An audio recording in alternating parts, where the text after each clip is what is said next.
불안. 저는 평생 동안 불안을 가득 안고 살아왔어요. 전 바다를 별로 안 좋아하거든요.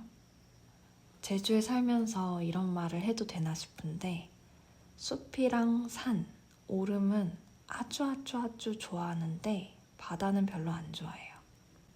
정신 못 차리게 쉴 새 없이 부는 바람, 시끄럽게 깨지는 파도, 비릿한 바다 냄새, 물이 내 몸에 닿을 때 그 차가움, 이런 것들 때문인데요.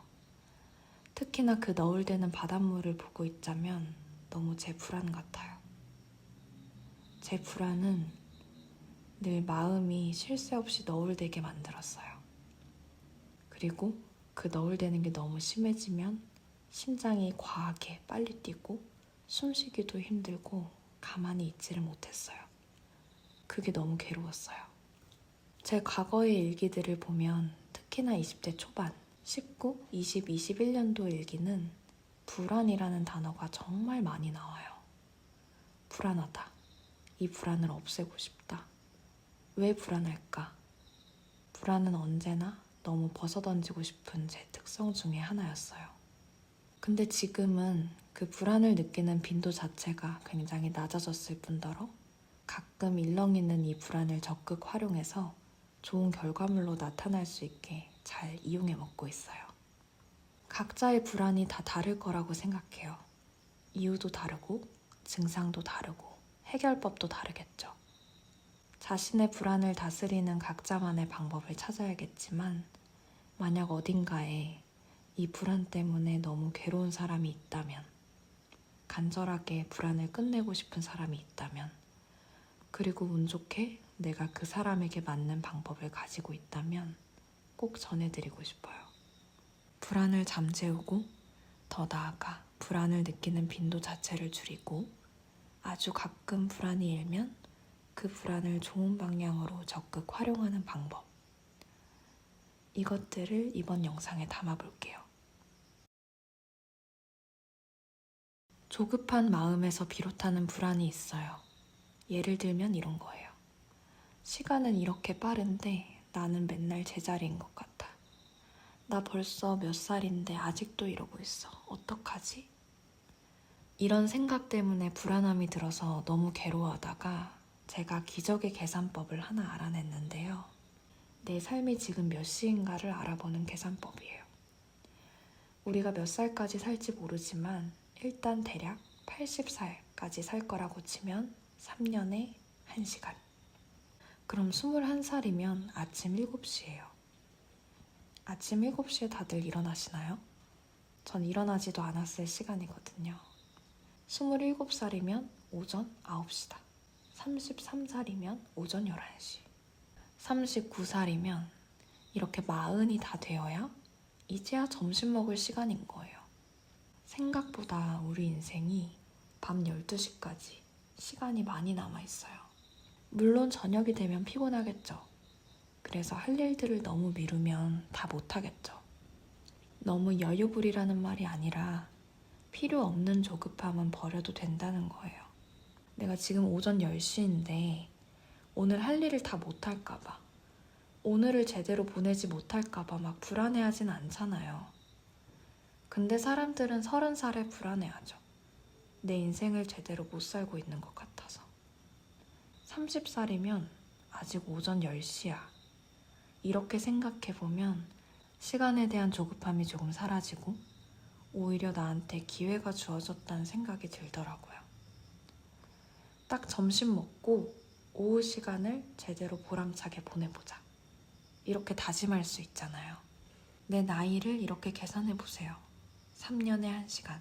우리는 아직 오전 혹은 이제야 한창 해가 쨍쨍할 때다. 해가 지기까지 시간이 많이 남았다. 하루가 다 저물 때까지 시간이 많이 남았다. 아직 기회가 많이 있으니 조급해하지 말자. 이렇게 생각만 해서는 불안함이 일시간에 사라지진 않겠지만 이 내용을 계속 되새기면 그게 내 마음속에 어느 날 확실히 들어와서 분명 괜찮아질 거예요. 그 다음은 인간이라면 누구에게나 적용될 확실한 방법이에요. 사실 감정이나 마음은 눈에도 안 보이고 만질 수도 없으니까 다루기가 쉽지가 않잖아요. 근데 물리적으로 만질 수 있고 눈에 보이는 신체는 내가 다루기 쉽죠. 두 번째는 신체를 다뤄서 불안의 증상을 확실히 없애는 방법입니다. 불안하면 심장이 불규칙적으로 뛰고 호흡도 이상해지고 그래서 더 생각이 끊이질 않아요. 이 증상들을 없애주는 거예요. 심장박동, 호흡, 생각. 이 세 가지 증상만 사라져도 불안이 안 느껴져요. 심장박동, 심장을 규칙적으로 뛰게 만들어준다. 이건 달리기예요. 너무 무리하지 말고 조금 여유롭게, 천천히, 오래 달리는 거예요. 그냥 신발만 신고 나가서 가까운 운동장을 설렁설렁 뛰는 거예요. 빨리 걷기도 괜찮아요. 그럼 무조건 심장이 규칙적으로 뜁니다. 두 번째는 호흡이죠. 호흡은 심장박동 맞추는 것보다 쉬워요. 그냥 의식적으로 숨을 제대로 쉬면 돼요. 우리가 은근히 숨을 제대로 못 쉬거든요. 들이마시고 내쉬고. 이거를 단 1분만 해도 효과가 굉장해요. 너무 쉬워 보이니까 얕잡아 볼 수 있는데 효과가 굉장히 큽니다. 뭐든 해봐야 돼요. 그래야 이 어마무시한 효과를 체감할 수가 있어요. 세 번째는 생각이죠. 이건 사람에 따라 조금 어려울 수 있어요. 생각을 멈추려고 하면 생각이 멈춰지지가 않겠죠? 원래 멍 때리기를 잘하는 사람이 아니면 생각 비우기가 쉽지가 않아요. 이건 뭐 불멍, 물멍 뭐 이런 방법도 있지만 가장 쉬운 건 사실 게임이나 집중하는 운동이나 뭘 만든다거나 이런 활동을 하는 거예요. 책을 읽거나 영화를 보는 방법도 있겠지만 이건 집중을 못하고 또 딴 생각을 할 수가 있거든요. 내가 직접 움직여서 하는 걸 하면 딴 생각을 못해요. 그냥 게임하세요. 괜찮아요. 배드민턴 하세요. 차를 사다가 뭐 꼼지락꼼지락 만드세요. 생각을 안 하기 위해서는 가만히 앉아서 생각하지 말아야지 하지 마시고 뭔가에 그냥 몰입을 하세요.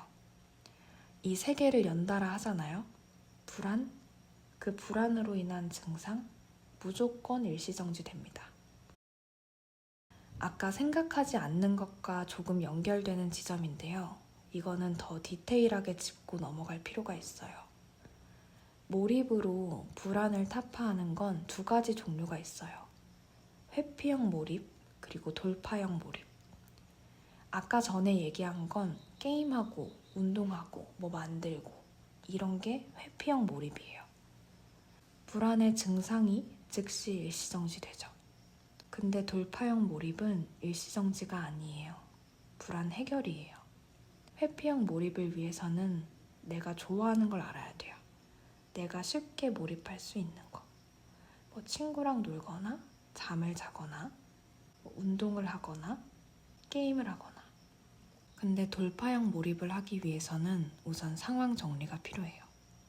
상황 정리에는 종이 3장과 볼펜 하나가 필요합니다.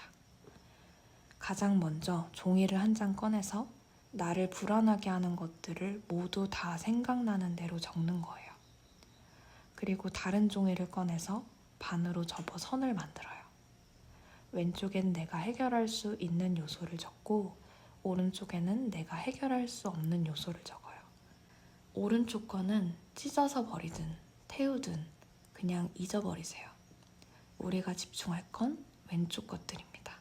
왼쪽에 적힌 나를 불안하게 하는 요소들을 해결할 방법을 궁리해서 해결책을 적어요. 해결책이 얼추 다 나오면 이제 그 해결책들의 순서를 정할 거예요. 세 번째 종이를 꺼내서 그래프를 그립니다. X축은 중요도, Y축은 긴급도. 해결책들을 각각 맞는 위치에 넣어주세요. 그리고 이제 몰입을 하는 거예요. 하나씩 해결을 하는 겁니다. 중요한 건 여기에 있는 것부터 하는 거예요. 그 다음은 여기, 그 다음 여기를 하는 겁니다. 중요한 거라는 것보다 긴급한 걸 먼저 하는 게 불안을 잠재우는 데는 훨씬 효율적이더라고요. 그리고 같은 면 안에 있는 것은 쉬운 것부터 하세요. 시간이 가장 적게 걸리거나 쉬운 것부터요. 여기에 있는 건 사실 안 해도 돼요. 에너지가 남아 돌면 하세요. 그래서 이런 식으로 여러 번 반복하다 보면 종이 3장 가지고 정리를 안 해도 자연스럽게 이 방법이 행동 양식이 돼요. 불안이 스멀스멀 올라오면 자연스럽게 머릿속으로 정리를 하고 돌파형 몰입을 하는 거예요. 이걸 잘하면 불안이라는 감정을 자기만의 각성제로 활용할 수가 있어요. 물론 돌파형 몰입을 하면 더 좋은 거지만 회피형 몰입도 괜찮아요. 회피라고 늘 나쁜 것만은 아니에요. 고통스러운 걸 억지로 직면하는 게 미련할 때도 있는 거예요. 자기한테 시간을 줘야 할 때는 너무 몰아세우지 말고 회피형 몰입을 즐기세요. 이 외의 방법들은 짧게 훅훅 소개하면서 넘어갈게요. 4번째, 셀프 세뇌. 괜찮아, 안 죽어. 이렇게 얘기해보세요. 이건 좀 장난스럽게 보일 순 있지만 저한텐 효과 직방이더라고요. 이 말 안에 담긴 의미는 나는 안전하다입니다. 불안이 너무 심하던 때가 있었는데 이때 이 말을 스스로 자주 했어요. 괜찮아, 나는 안전해. 그땐 좀 심각할 때였고 불안 증상이 좀 가벼워지면 그럴 땐 그냥 농담처럼 얘기하세요. 괜찮아, 안 죽어. 5번째, 사실 가장 좋은 건 글을 쓰는 거예요. 일기를 쓰거나. 내 마음을 들여다봐주고 달래는데 일기만큼 좋은 게 없어요. 그리고 시간이 지나서 일기를 뒤적거리면 바보 같은 내 모습을 발견하고 나 성장하긴 했구나, 안도할 수도 있고 일기가 쌓이면 자기의 정말 소중한 재산이라고도 할 만한 기록을 남기는 거예요. 일기 반드시 쓰세요.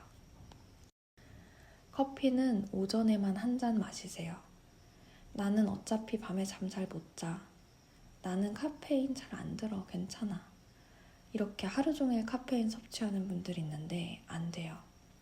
불안을 자주 느끼신다면 커피 조절해서 마시세요.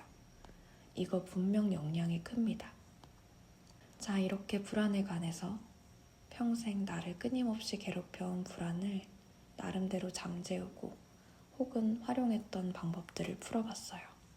이게 올바른 방법들인지는 모르겠어요.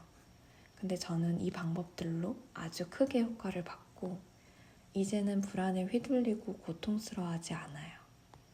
아직도 아주 가끔 심장이 너무 뛰고 불안하다고 느끼고 마음이 안절부절 못할 때가 있는데 각성 상태로 바꿔버리고 해야 할 일을 더 미친 듯이 해요. 그렇게 일을 다 하고 나면 불안은 온데간데 없고 뿌듯함만 남더라고요. 마음도 편해지고 몸도 기진맥진해서 잠 푹 자고 나면 다음날 개운하고 말짱하고요. 여러분도 여러분의 평안을 언젠가 찾으시길 바랍니다. 언제나 응원하고 있을게요. 저는 덤불안의 5월입니다.